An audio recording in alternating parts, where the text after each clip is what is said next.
Hello and welcome to this quick presentation on peak hold averaging.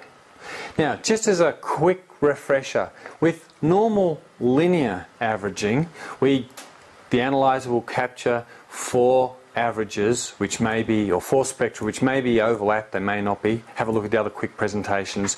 And then for every frequency or bin in the spectrum, it will calculate the average. It'll add all four values up and divide them by 4. With RMS averaging, it adds the squared values, averages them and square roots it. But anyway, we end up with an averaged value. So in this instance, you can see just in the background here, the average value was quite low compared to the peak value because there must have been other lower amplitude values as well. So let's see how peak hold averaging works. The process is the same. The analyzer will still take a series of chunks of waveform which may be overlapped per the overlap averaging process, and then it will go through line by line or bin by bin and look at every frequency but just pick out the maximum value.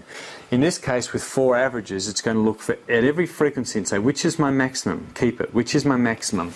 So if we look at what it does, you notice that it just sits right on top.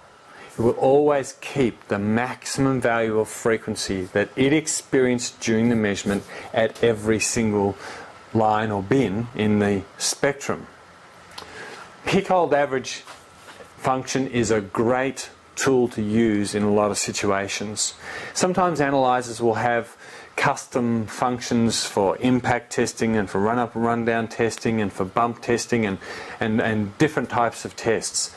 Peak hold averaging is just a simple way to achieve pretty good results with all of those test types. So if you don't have those functions, you know, it's no excuse not to do them because peak hold averaging gives you a way to sort of get around the limitations. It's always going to keep whatever the worst vibration is. So for example, if we put our sensor on a machine while it's running even and then hit it, then at certain frequencies the vibration will rise up because those frequencies will have resonated. Okay, certain frequencies resonate, they lift up, the peak hold average will keep that maximum value. As the machine changes in speed and all the peaks in the spectrum move, with peak hold averaging turned on, it will keep the maximum value of frequency it ever sees. You will be able to see how the amplitude changes. And there are other ways where we can use peak hold averaging. So let's just see that in real life. Here's our time waveform, all the vibration from the machine, and what I'm going to do is just look at the vibration in this peak hold average way.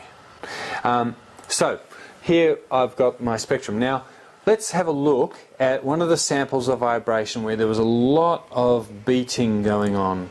So if we watch this peak here, we can see that if we play the vibration, watch it rise up and down. Rising up and down. If we turn on normal linear or RMS averaging and do that again,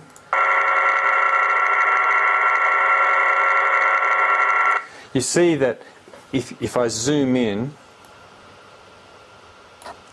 the vibration has varied up and down, but the average is somewhere in the middle. If I turn on peak hold averaging, it remembers the highest vibration it saw at any of the frequencies. Wherever it is, it kept the worst or the highest amplitude of vibration, whatever it happens to be.